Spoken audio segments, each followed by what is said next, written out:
الرحيم. السلام عليكم ورحمة الله.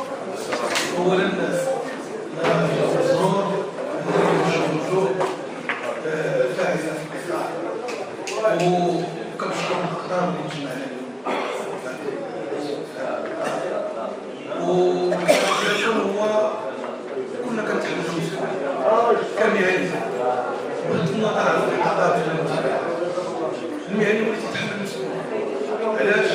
لأنه الرجوع ديالو للوراء وعدم التتبع ديالو القضية ديالو المصيرية والقضايا المصيرية هو اللي تيخلق هذه التساؤلات وهذه الاحتجاج وهذه الخطابات في اللقاء. لأنه الحق كيتحال 19 والانخراط ديالكم في الملفات وإشراككم في الملفات ما غيجيش غير هكا تلقائي أو عفوي أبدا. سمحوا لي. والإشراك ديالكم غيجي بالإصرار ديالكم. هذا الكلام اللي كيقول الأخ خصو يكون مهنة وفي الإدارة وفي الميدان، والإدارة ما تحملوش المسؤولية للنقابات والجمعيات، لأنه كاين غياب، كاين تغيير ديالكم وكاين غياب ديالكم. لأنه كنتو حاضرين، نتوما اللي غتدافعوا على الملف ديالكم، نتوما اللي كاينين. حنا كنطلب منا هو الحماية القانونية، تنعطيو الغطاء وتنديروا توجهات، ولكن نتوما اللي غتدافعوا على المهنة ديالكم وعلى القطاع ديالكم. ولكن مرة أخرى لأن شفتوا وجوهنا اللي هي فاعلة في القطاع اللي عندها مفعول صراحة وتنجرح عليها، ولكن خصها شوية الصمود والتجريد من الآلية ويتواضعوا ويحاولوا يدرسوا، لأنه هذا الشيء اللي كنشوفوا هذه الأيام، هذه الخرجات وهذه القرارات الأحادية ديال الإدارة فهي نتيجة عن التغيير ديالكم، لأنكم انتم ما كاينينش.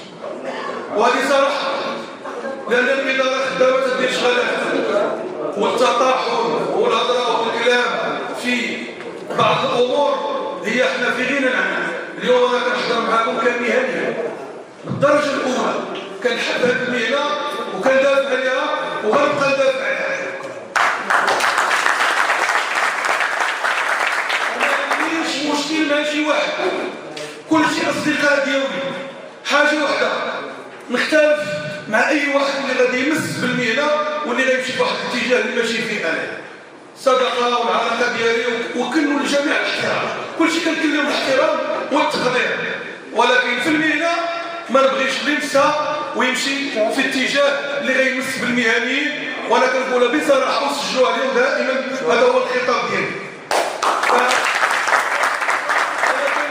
ولكن أكد على أن اليوم هذا اللقاء نتمنى أنه يكون فيه لقاء لغسل الذنوب أولا. ثانيا تحط فيه واحد الخريطة الطريق اللي تنقضوا فيها ما يمكن إنقاذه، لأن اللي تتخليه الساحة فارغة والنقاش حول موضوع مهم ديال هذا القطاع اللي هو قطاع فاعل، فهذا هو المشكل الخطير اللي تدخل الإدارة غدا في اتجاه، والمهني كينتظروا في اتجاه هما الأمور ماشي هي هذيك. ودائما المهني كان يستحضر أنه يحمل المسؤولية للنقابات والجمعيات وكذا. لا بغينا تروح الكلمة وسط القوة. ثانيا تكون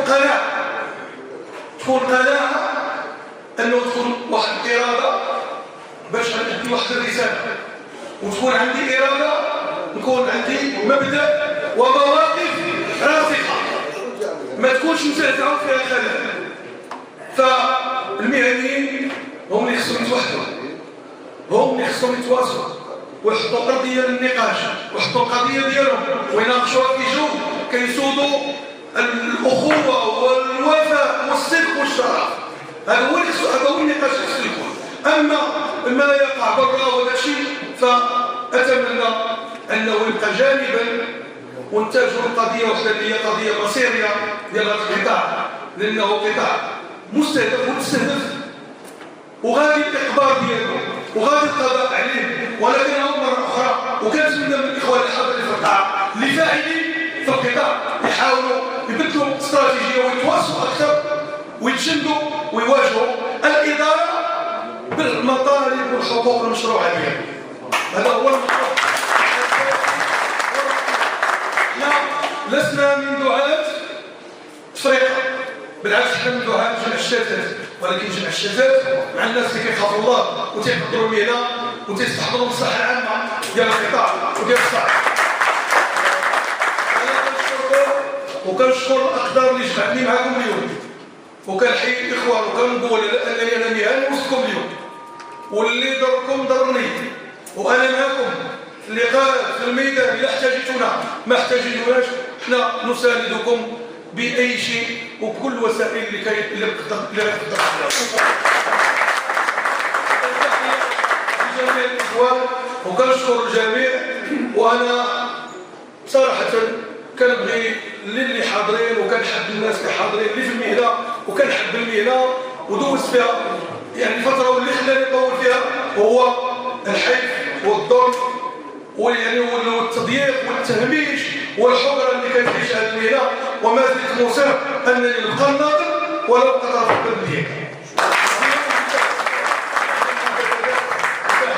مرة أخرى ونتمنى منكم الإخوة الله يجزيكم بخير.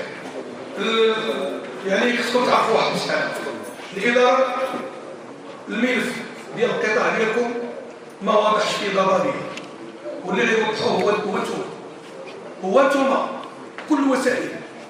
إدارة بغات الحوار سيروا الحوار، تعاون معنا.